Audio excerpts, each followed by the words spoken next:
des tonnes et des tonnes d'exemples. Qui sait aujourd'hui que le minaret est une structure d'origine chrétienne?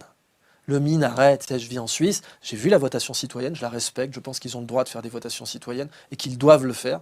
Et ça, j'adore. La démocratie directe en Suisse, jamais tu me trouveras pour la critiquer. Mais le minaret, c'était la mosquée des Omeyyades à Damas, qui était une église. Quand les musulmans sont arrivés à Damas, c'était l'église de Saint Jean le Baptiste, son tombeau est encore là d'ailleurs. Et ils ont vu que les chrétiens d'Orient faisaient des appels à la prière, au vêpres, par oral, depuis une tour.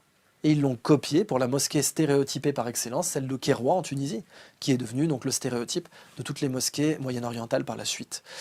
Cette notion d'un choc des civilisations, elle est aussi contredite par le fait que l'immense majorité des victimes du terrorisme dit islamique sont des musulmans.